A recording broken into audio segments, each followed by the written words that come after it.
a party ready to build a new consensus with all those across the land who share a community of values embodied in these words: family, work, neighborhood, peace, and freedom.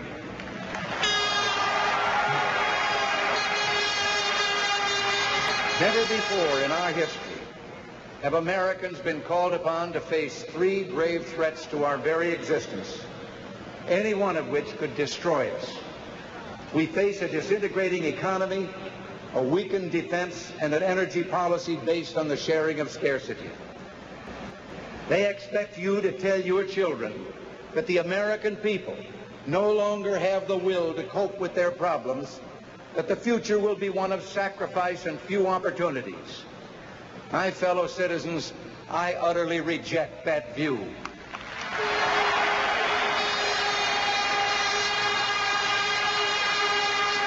I don't blame the American people, the most generous on earth, who created the highest standard of living, are not going to accept the notion that we can only make a better world for others by moving backward ourselves.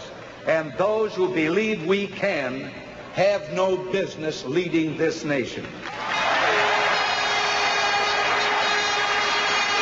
cannot stand by and watch this great country destroy itself under mediocre leadership that drifts from one crisis to the next, eroding our national will and purpose.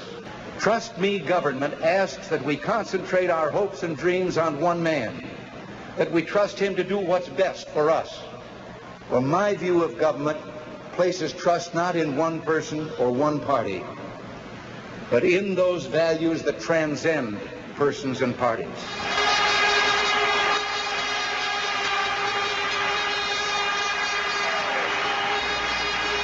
While presidents have changed that kind of politics. Government is never more dangerous than when our desire to have it help us blinds us to its great power to harm us.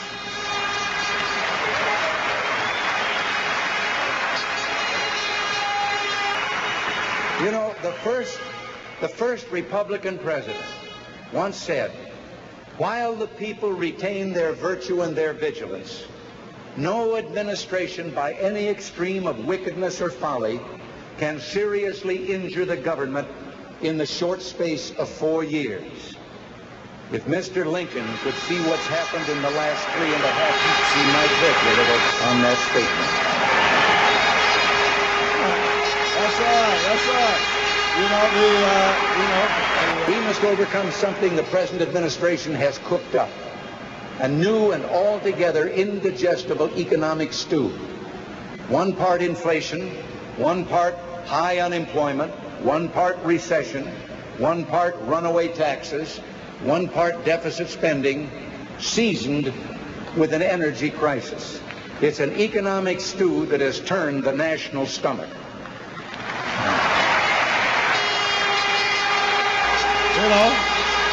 That's all right. High taxes, we are told, are somehow good for us. As if when government spends our money, it isn't inflationary, but when we spend it, it is. America must get to work producing more energy.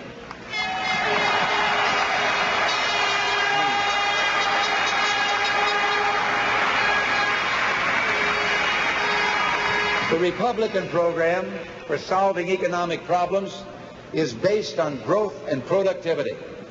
Large amounts of oil and natural gas lay beneath our land and off our shores untouched because the present administration seems to believe the American people would rather see more regulation, more taxes, and more controls than more energy. Coal offers a great potential. So does nuclear energy produced under rigorous safety standards.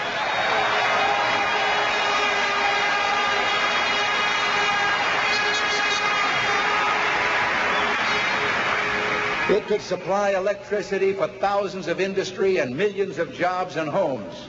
It must not be thwarted by a tiny minority opposed to economic growth, which often finds friendly ears in regulatory agencies for its obstructionist campaigns.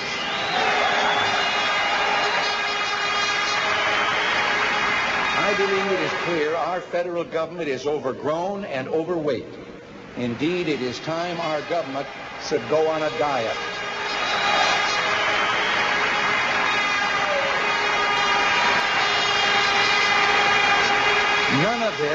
None of this will be based on any new form of monetary tinkering or fiscal sleight of hand. We will simply apply to government the common sense that we all use in our daily lives.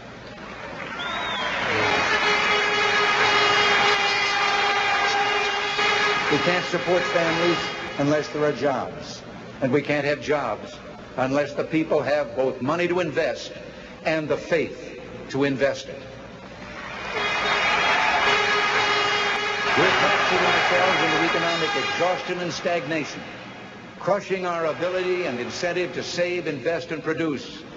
This must stop. We must halt this fiscal self-destruction and restore sanity to our economic system.